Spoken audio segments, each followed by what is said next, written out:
RR international प्रीति को India के साथ ही फॉरेन की एंटरटेनमेंट इंडस्ट्री से भी ब्लैक लिस्टेड कराएगा। इसके साथ ही जो भी कंपनी प्रीति के साथ काम करेगी, आरआर इंटरनेशनल उसके खिलाफ भी कार्यवाही करेगा। हमने मीडिया के सहयोग से जांच करके ये पाया है कि इन सभी घटनाओं में पीजी ग्रुप की मॉडल टीना का कोई हाथ नहीं था। उसके खिलाफ साजिश रचकर उसे बदनाम करने की कोशिश की जा रही थी। इस पूरी घटना का ऑडियो और वीडियो हमारे पास सुरक्षित है। आरआर इंटरनेशनल ने बड़े आराम से शब्दों में अपना स्टेटमेंट रिलीज कर दिया था। आरआर इंटरनेशनल का स्टेटमेंट रिलीज होते ही पूरी एंटरटेनमेंट इंडस्ट्री में हड़कंप मच गया। आरआर इंटरनेशनल ने कभी भी किसी के खिलाफ इतनी सख्ती से कार्रवाई नहीं की थी। प्रीति के ब्लैक लिस्टेड होने का मतलब ये है कि वो अब इस इंडस्ट्री में कहीं पर भी दिखाई नहीं देगी। वो किसी भी रूप में इंडस्ट्री से जुड़ी नहीं रह सकती है। लोगों को समझ आ रहा था कि रणविजय ने टीना को सबक सिखाते हुए सभी के लिए एक उदाहरण सेट कर दिया है। अब कोई भी आरआर इंटरनेशनल के साथ भिड़ने के बारे में सोच भी नहीं सकता। आम पब्लिक को तो छोड़ो, प्रीति का हाल देखकर इंडस्ट्री के लोगों के मन में भी भय उठ चुका था। ये सब करने से पहले शायद प्रीति को पता नहीं था कि पूरी मीडिया रणविजय के हाथ में रहती है। बिना उसकी इजाजत के आरआर इंटरनेशनल या उससे संबंधित कोई भी न्यूज रिलीज नहीं हो सकती है। आरआर इंटरनेशनल का ये स्टेटमेंट रिलीज होते ही प्रीति का खेल खत्म हो चुका था। वो पूरी तरह बर्बाद हो चुकी थी। इन सब खेल में आरआर इंटरनेशनल ने पीजी ग्रुप के साथ कुछ नहीं किया, सिर्फ प्रीति को ही टारगेट किया हुआ था। रणविजय ने न्यायपूर्ण ढंग से सिर्फ प्रीति को ही सजा दी थी। दूसरी तरफ अगर वो पीजी ग्रुप को ब्लैकलिस्टेड करता तो फिर टीना के काम पर भी इसका असर पड़ता। रणविजय बहुत चालाक है। वो जो कुछ भी करता है बहुत सोच समझ कर करता है, तभी तो वो आज इस इंडस्ट्री का किंग बना हुआ है। एक बार फिर से आरआर इंटरनेशनल ने अपनी ताकत का अंदाजा लोगों को करवा दिया था। साथ ही ये भी प्रूव कर दिया था कि वो जो कुछ भी करती है न्यायपूर्ण तरीके से करती है, कभी किसी के साथ गलत नहीं होने देती। इसी वजह से लोग पीजी ग्रुप के साथ जुड़कर काम करना चाहते हैं।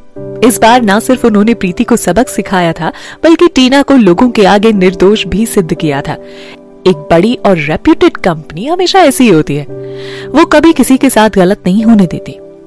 प्रीति जैसी चालबाज के साथ ऐसा ही होना चाहिए था। बात सही किया आरआर इंटरनेशनल ने। प्रीति जैसे लोगों को इस इंडस्ट्री से बाहर फेंक देना चाहिए।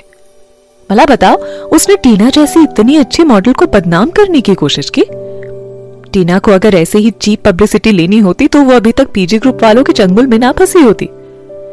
जैसे ही आरआर इंटरनेशनल का स्टेटमेंट रिलीज हुआ, बहुत से लोग उनके और टीना के सपोर्ट में आकर खड़े हो गए।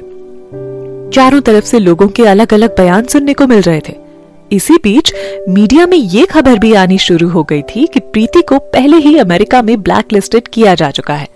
वहीं इंडस्ट्री में प्रीति के जितने भी दुश्मन थे, सभी को उस पर उंगली उठाने का मौका मिल चुका था। चारों तरफ टीना की आलोचना हो रही थी। अपने ऑफिस में बैठे बैठे प्रीति की हालत खराब हो रही थी। उसे कुछ रास्ता ही नहीं सूझ रहा था। इस बार तो उसे ऐसा झटका लगा था कि वो कहीं की नहीं रही। आरआर इंटरनेशनल ने उसका करियर चौपट करके रख दिया था। अब उसके पास कोई भी रास्ता नहीं बचा था। वो अकेले में मायूस होकर बैठी थी। ना तो उससे कुछ खाया जा रहा था, ना पिया जा रहा था। उसके दिमाग में अब तक बहुत सारी घटनाएं घूम रही थी। अपनी लाइफ में प्रीति इससे ज्यादा मुश्किल में कभी नहीं फंसी थी। प्रीति, तुम अंदर हो? प्रणय ने प्रीति के कमरे के दरवाजे पर नॉक करते हुए पूछा। वो भी अपनी बहन की हालत देखकर बहुत चिंतित था। तुमने सुबह से कुछ नहीं खाया है, ऐसे तो तुम बीमार पड़ जाओगी। अगर तुम मैनेजर नहीं रह सकती तो कुछ और भी तो कर सकती हो ना, चिंता क्यों करती हो? सब खत्म हो गया, कुछ नहीं बचा। प्रीति आंखों में आंसू लिए बुदबुदा रही थी। प्रीति शुरू से इतनी अमीर नहीं थी, ऐसे में अभी उसके पास इतनी संपत्ति भी नहीं थी कि उसे अपने करियर की चिंता ना करनी पड़े। अगर वो अब अपना करियर बदलती है तो उसके लिए फिर से सब कुछ शुरू करना बेहद मुश्किल होगा, और सबसे बड़ी बात, वो फिर ऐसी लाइफस्टाइल नहीं जी पाएगी। अब मेरे पास बस एक ही रास्ता है, मैं टीना से माफी मांगूंगी। हाँ, मैं टीना से बात करती हूँ। ऐसा कहते हुए प्रीति जल्दी जल्दी अपना फोन ढूंढने लगी। तुरंत ही उसने टीना को फोन करके कहा, टीना, मुझे तुमसे मिलना है, बात करनी है तुमसे। क्या हुआ, बताओ, फोन पे ही बोलो। टीना ने मिलने से सीधे इनकार करते हुए कहा। प्लीज टीना, मेरी हेल्प करो, सब तुम्हारे हाथ में है, आप प्लीज, वरना मेरी लाइफ खराब हो जाएगी। प्रीति ने फोन पर गिड़गिड़ाते हुए कहा। प्रीति ने अपना सारा द्वेष और घमंड दूर करके टीना से बात की। टीना, आई एम सॉरी, मुझे प्लीज माफ कर दो, मैंने तुम्हारे साथ बहुत गलत किया है, मुझे बस एक मौका दे दो टीना, प्लीज माफ कर दो मुझे। दूसरी तरफ फोन पर टीना ने हंसते हुए कहा, अगर आज तुम एक्सपोज्ड ना हुई होती और आरआर इंटरनेशनल वालों ने मुझे ब्लैकलिस्टेड कर दिया होता तो तुम मेरे साथ क्या करती बताओ? क्या तुम मेरी हेल्प करती? क्या अब तक जो कुछ भी मैंने झेला है उसकी कोई भी रिस्पॉन्सिबिलिटी ली है, जबकि सब कुछ तुम ही लोगों की वजह से हुआ है? तुम लोग तो मेरी जगह और न्यू कमर आर्टिस्ट को लेकर आ रहे थे ना, ताकि मुझे इंडस्ट्री से बाहर कर सको। प्रीति, इस वक्त तुम सिर्फ इसलिए माफी मांग रही हो क्योंकि अभी कुछ तुम्हारे हिसाब से नहीं हुआ है। जैसा तुम सोच रही थी वैसा नहीं हुआ ना, बस तुम्हें इसी बात का दुख है। तुम्हें अपने किए का अभी तक कोई पछतावा नहीं है।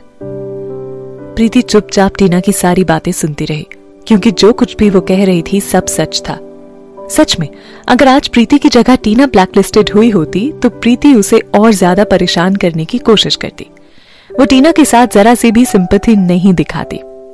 प्रीति के पास ऐसा कोई भी रीजन नहीं था जिसके दम पर वो टीना से मदद की मांग करती।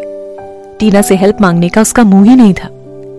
हैरान परेशान होकर प्रीति नाइट क्लब में बैठी ड्रिंक पे ड्रिंक पिए जा रही थी। उसने कभी सपने में भी नहीं सोचा था कि कभी ऐसा दिन भी देखने को मिलेगा। नशे में चूर होकर प्रीति क्लब में बैठी हुई थी। काफी देर तक उसे यूं अकेला देखकर वहां बैठे कुछ शराबियों की नजर उस पर पड़ गई। वो प्रीति को बहला फुसलाकर अपने साथ ले जाने की कोशिश कर रहे थे, लेकिन उसकी किस्मत अच्छी थी कि वहां उसे ढूंढते ढूंढते प्रणय पहुंच गया, वरना आज प्रीति के साथ न जाने क्या हो जाता।